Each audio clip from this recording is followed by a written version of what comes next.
Hi, I'm Sue from createwithsue.com, and today I'm going to do a bit different video. Normally I do tutorials on just using the ScanNCut and helping you create and learn using Canvas Workspace and your ScanNCut machine. But today I'm going to talk about applique and applique with the ScanNCut. So many of you have asked me, please help me with the applique.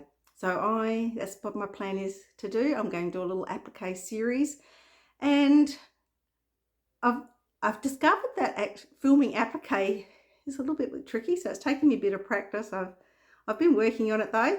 I've been creating videos and ScanNCut tutorials for probably nearly 6 years now, so it's been a while, and it gets easier and easier.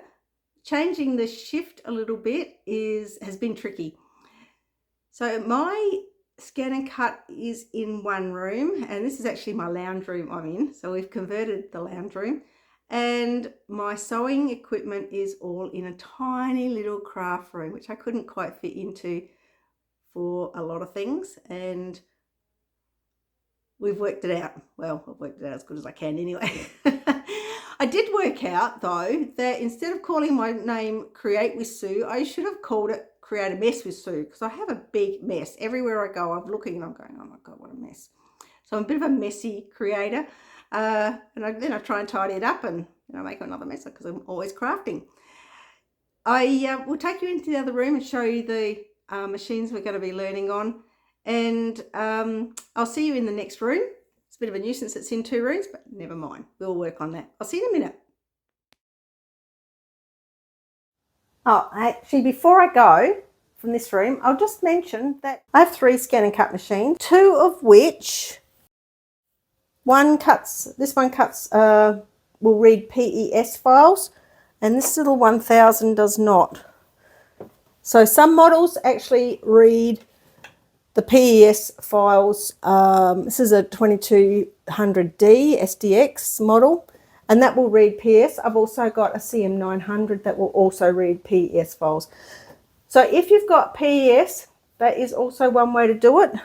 This little fella does not read PES. That's fine, because we can convert to SVG and cut it that way.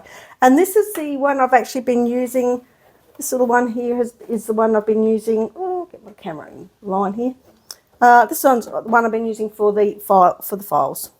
So this one is been doing all my applique work, and you can see I've still got the beige tip blade in for it. So the beige tip blade does a good job, and also the rotary blade. I haven't been using that much at the moment because I'm only doing poly cotton and cotton, but that's the rotary blade there. You can see the little rotary wheel on the bottom of it. This also does a great job. This one does a good job too. Just depends what type of fabric. If you're cutting felt or something like that, the rotary blade is a beauty. See you in the next room.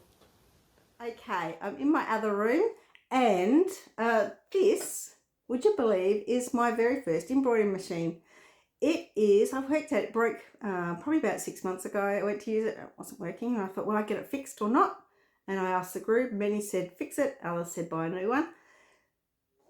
I ended up buying a new one. I'll show you that one in a moment. But this is my very first one. It does not do anything with software. So when I first started off, it had no software. There was no software around actually. You had to do it all manually. So I used to create all my applique on this machine manually. So I'd manually sew around everything, cut everything out by hand, fussy cut everything. It was a beauty. I did party plans at the time. So I was going out to people's places, showing them the applique projects and the sewing projects that we were creating, and taking orders and then making them for them. Applique was a new thing back then. I worked out this machine, and it just aged me a little. I worked out this machine is 40 years old, which is probably why it's not working so well. Like me, it's probably not working as well as it did 40 years ago. Still, it was a great machine. It has been a great machine. It was a Janome, and it's sturdy as. Anyway, I decided to buy a new one, and I bought this one here next to it, which it normally sits where that one's parked, but because of the camera I wanted to shift them around a little bit. So this is a Brother machine. It reads Wi-Fi, and I can send my designs over to it wirelessly from Embroidery. Been using Embroidery, and it's just a single thread. It only does 4x4. So I bought this one particularly. I mainly wanted a sewing machine because I have an embroidery machine. But I bought this one because I knew many of you start off with a 4x4, and there's not actually a lot of designs for 4x4. There's some, but I noticed there's not many already available for a ScanNCut, and that they need to have something happen to them.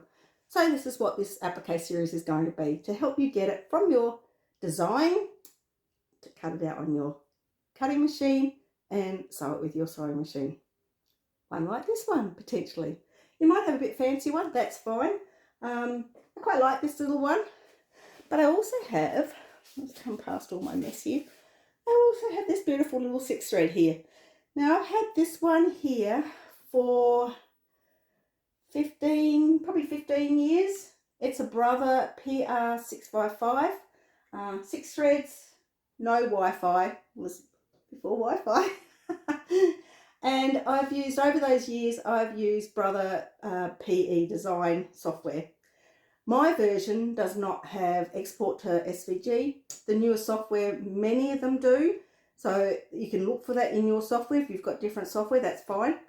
I bought Embroidery modules to try and work my way through how to help you best and pick an affordable software package that most of you are using. So I've had my Embroidery for a while now and working through. So we're going to start our series with a little bit of an Embroidery module. We've been making, let me just reach over here. I've been creating designs that look like that. And I hope I don't catch any of my mess because it's very messy in here. And this little design here, I don't know if you can see that little Santa I put together. So this is going to be a towel topper. You can put them on anything you want.